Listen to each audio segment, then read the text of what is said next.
A high-stakes business dinner in Manhattan turns ugly when arrogant American executives belittle a Japanese businesswoman for her limited English and try to trick her into signing away her company. A quiet waitress, fluent in Japanese, exposes their scheme.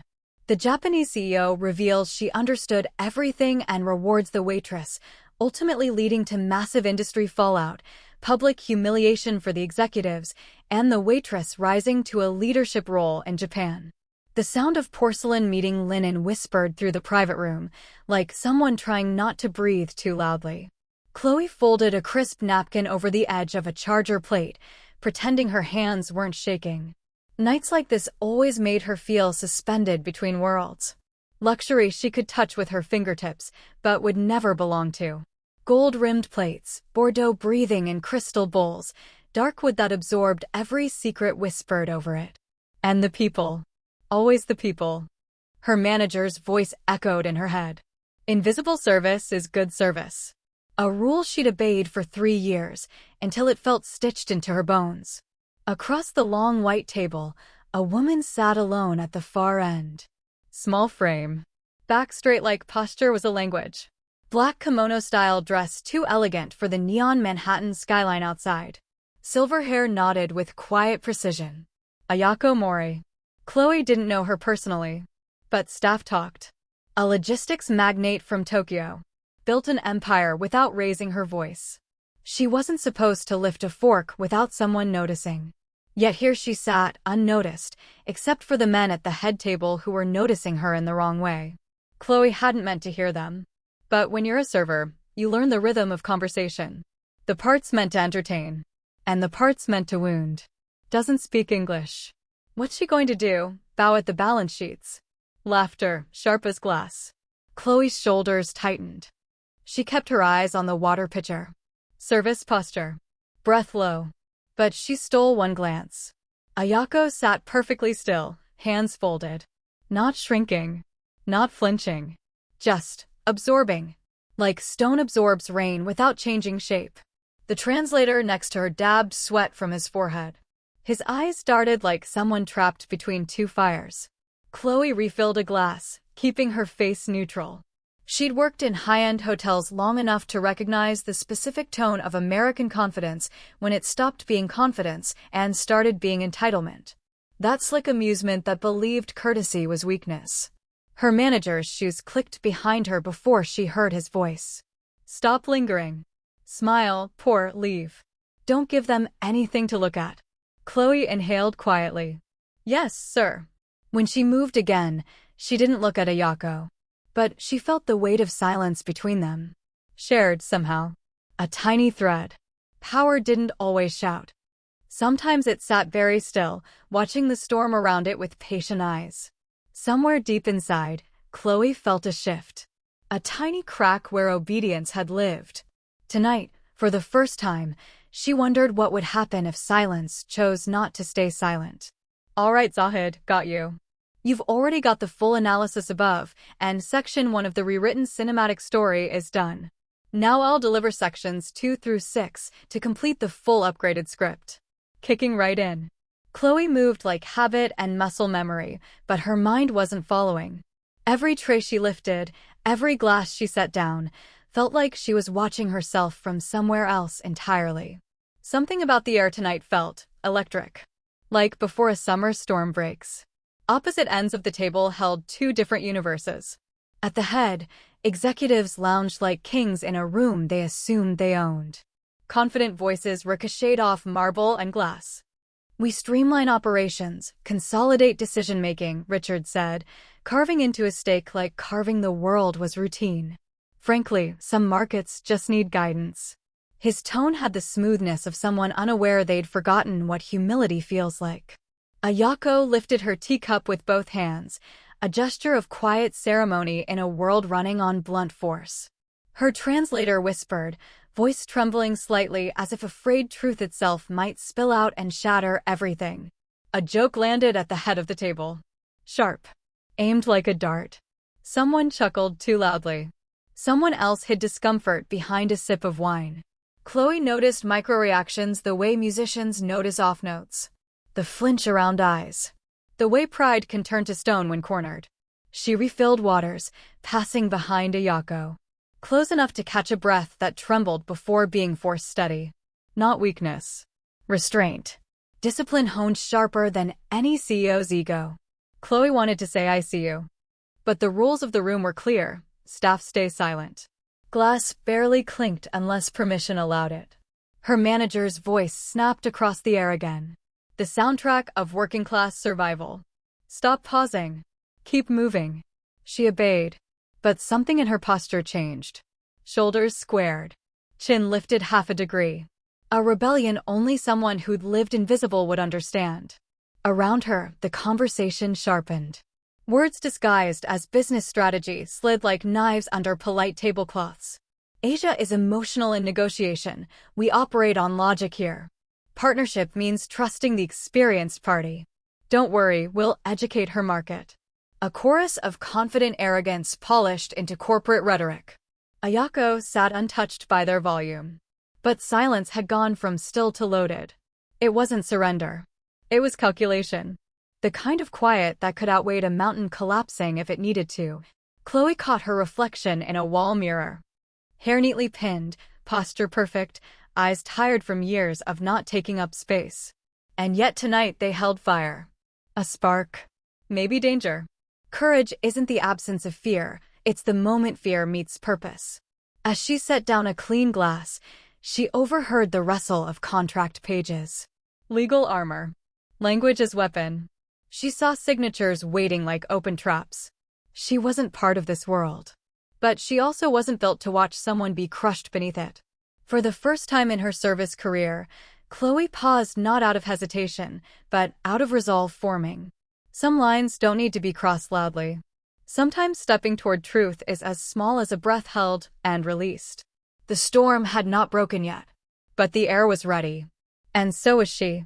When the contract folder opened, sound left the room. Not silence from respect. Silence from intent. Pages slid forward like a guillotine lowered with velvet gloves. Standard terms, Richard said, smiling with teeth not warmth. Efficiency requires central leadership. Nothing unusual. The translator swallowed hard. Ayako nodded politely, fingers resting lightly on the table, like she could feel the trap through the paper. Chloe moved closer under the guise of collecting plates. Heart beating too loud for her own ears. She didn't plan to look. But her eyes flicked down anyway. Dense clauses. Aggressive control language. Decision rights stripped. Advisory role only. Ownership diluted. A velvet-wrapped theft. Something hot crawled up her spine. The kind of anger you feel when you see someone beautiful, grace, integrity, history, treated like disposable packaging. Her manager leaned in behind her. Smile. You're fading from neutral. Neutral. As if humanity was something to hide. Her hands tightened. The glass she held trembled. No one noticed. That's the skill. That's the curse. Ayako's pen was lifted toward the contract. A ritual gesture. Respectful. Trusting. Before ink touched paper, Chloe's voice whispered out of her like instinct, not decision. Mori-san. Barely audible. Yet it stopped the room. Ayako turned, not startled, but curious. Like she'd felt the air shift too. Their eyes met, and the thread between them tightened. Chloe bowed slightly, subtle, respectful. Then she said it. Not loud. Not dramatic. Just true. In Japanese, be careful. Every head swiveled. Richard's expression cracked first. A spark of panic disguised as fury. What did she just say? Candace leaned forward. You speak Japanese? Chloe's heartbeat was chaos. But her voice held steady. A little, she lied with grace. Ayako's eyes softened, then sharpened. Like someone remembering they were not alone in a room built to isolate them. She turned to Chloe. Spoke gently, a test and invitation all at once. What did you see? Chloe could have backed down. Pretended ignorance. Walked away. Stayed safe and invisible forever. Instead, she answered. Quiet. Controlled. Brave in the softest way bravery can exist. I saw power being abused. The room froze around them. Power doesn't always roar. Sometimes it rises like dawn, quiet, inevitable, undeniable. Ayako set the pen down. Straightened. Her silence this time wasn't submission. It was preparation. A shift in pressure filled the room, like every molecule knew a line had been crossed in both directions. Privilege and dignity colliding in slow motion. And the world was about to see which one broke first. Candace broke first. "What game is this?" she demanded, as though confusion could mask the stench of fear. Richard leaned back like a man cornered, but unwilling to admit he was prey. "Translator," he barked, "explain exactly what she said." Mr. Tanaka flinched. He didn't speak. Sweat framed his temples like guilt. Ayako lifted a finger, not to silence him, but to save him. "No need," she said softly. I understood. Her English was still accented. But now it wasn't a limitation. It was precision honed by choice. She spoke like someone who could wield silence or language as weapon and shield. "Let us read the terms together." She opened the contract. Not fast. Not theatrical. Just calm, decisive ownership of the room. Chloe watched Candace's hand twitch, reaching instinctively to stop her before forcing it still. Predators struggle most when they realize the hunt has reversed. Clause after clause, Ayako read aloud. Each line cut deeper. Not in anger. In truth. These sections, they remove my authority. My vision. My autonomy. A pause. In my company. Richard's laugh came tight, strained. "You misunderstand. Cultural support. Streamlined decision-making. We'd never undermine." Ayako set the papers down gently. That softness terrified the room more than force could have. "In my culture," she said, "betrayal by politeness is still betrayal." Chloe felt her lungs burn. Like she'd been holding breath since the first insult hours ago. The power dynamics flipped so quietly it was almost holy. "You assumed my silence meant ignorance," Ayako said. "You misread dignity as inability." Candace tried to recover. "We meant no offense. A wolf who apologizes while chewing meat is still a wolf." Even the candles seemed to pause their flicker at that truth. Richard slammed a hand on the table. Anger, fear, pride, all the fragile scaffolding around ego collapsing. "This is ridiculous. Do you know who we are?" Ayako met his fury with serenity carved from centuries of cultural steel. "Yes. And soon the world will know who you are." Chloe felt it. The shift not just in power but in story. This wasn't about business anymore. It was about every person who had ever been underestimated because of accent, culture, quietness, humility. A truth began forming in Chloe's chest. Heavy. Solid. Like a stone she had carried her whole life, suddenly finding purpose. She looked at Ayako. Ayako looked back. No dramatic signal. Just mutual recognition. Courage travels in silence before it arrives as action. Ayako placed her hand lightly on the contract. "Tell me," she asked the table, voice soft as winter snow. "Is this the partnership you imagined?" Silence answered. Not weakness. Revelation. The storm had reached the windows. Inside, something far more powerful approached. Accountability. The contract sat between them like evidence. Ayako didn't hear it. Not yet. Real power doesn't rush. Instead, she turned to Chloe. "Would you read for me?" she asked gently, the part they hoped I would not see. Chloe's throat tightened. She hadn't planned for this. Hadn't prepared to stand inside the spotlight she spent her life avoiding. Her fingers brushed the page. Ink. Law. Intent disguised as professionalism. She read. Decision authority rests solely with the American partners. Japanese partner retains ceremonial advisory role only. Transfer of strategic voting rights. With each line her voice steadied. With each word, the illusion of fairness died. Candace tried to interrupt. "This isn't," Ayako held up one hand. Grace stopping greed cold. "When someone speaks truth, we listen." Chloe finished reading. Breath trembling, but eyes unbroken. A stillness settled. Thick. Real. Sacred in its own way. Ayako folded the paper once. Crisp. Controlled. Like folding away disappointment before choosing what comes next. "You plan to strip me of my life's work," she said. No anger. Just truth laid like blade on velvet.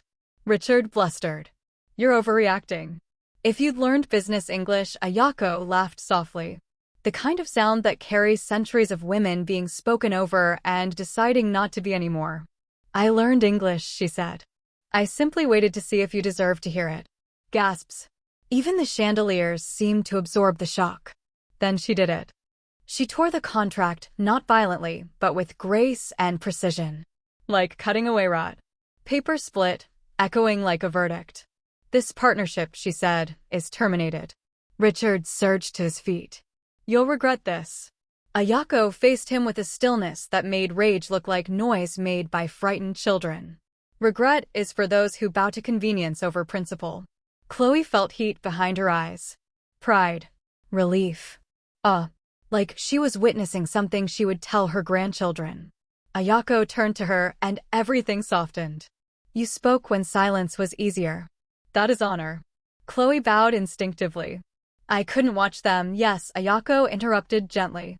That is why you are rare. Richard sputtered. She's hired help.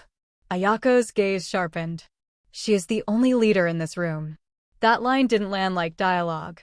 It landed like legacy. And with that, Ayako gathered her purse, as though departing afternoon tea rather than detonating empires. To build bridges, she said, one must first walk away from those who only build walls. She nodded to Chloe. A vow in silence. Then she left. The door closed behind her. And the world changed shape. Morning light in New York feels different after a night of truth. Harsher, maybe. Or fairer. News traveled fast. In powerful circles, drama travels faster than profit projections. By noon, whispers turned to headlines. By evening, headlines turned to consequences. Investors fled arrogance like arrogance was fire. Corporate press releases scrambled to sound ethical. Too late. Reputation rots faster than paper burns. Meanwhile, Chloe stood at the employee entrance of the hotel, staring at a simple black business card. Her name still embroidered on her apron. Her future suddenly wider than any lobby she'd ever quietly passed through. Her phone buzzed. Summer-san, the voice on the other side said warmly. Have you had breakfast? Chloe smiled without realizing she had. Not yet. Come. We eat. We make plans. Not an offer. An invitation to step into her own agency. Tokyo came next. Not in a montage, not in fairy tale ease. In paperwork, language practice, packing boxes, and doubt tangled with hope. New spaces always feel lonely before they feel earned. Her first morning in Shibuya, Chloe stood at a crosswalk watching thousands move like currents in a living ocean. Not invisible. Just one part of a world bigger than fear. Ayako walked beside her, hands behind her back, chin lifted toward the sky like tradition and ambition were not opposites, but partners. You are quiet today, Ayako observed. Chloe exhaled. I'm thinking about that night. Ayako nodded. Every empire begins with a moment someone chose courage. Chloe smiled. I didn't have a plan. Good, Ayako replied. Plans give comfort. Courage gives change. They walked toward the future like two women who owed nothing to noise. Years later, speaking at a conference in Singapore, Chloe stood before leaders who now studied cross-cultural integrity like it was currency. She told them, in business, language is not power. Character is. She paused, scanning faces, some skeptical, some inspired. Silence isn't weakness, she continued. Sometimes silence watches. Sometimes it waits. And sometimes, when spoken aloud, one sentence can redirect an entire room and an entire industry. In the audience, Ayako smiled. Not pride. Recognition. After the speech, a young server approached shyly with water. Chloe met her eyes. Kind eyes. Nervous hands. Thank you, Chloe said with genuine warmth. The girl blinked, surprised to be seen. Chloe leaned in slightly. Never think invisibility means you lack power. The server nodded like she was storing those words somewhere sacred. That night, Chloe placed her original staff badge and Ayako's business card in a frame above her desk. Symbols of the moment her life pivoted not because someone chose her, but because she chose someone else. A single line beneath the glass read, Dignity speaks every language. Fade out.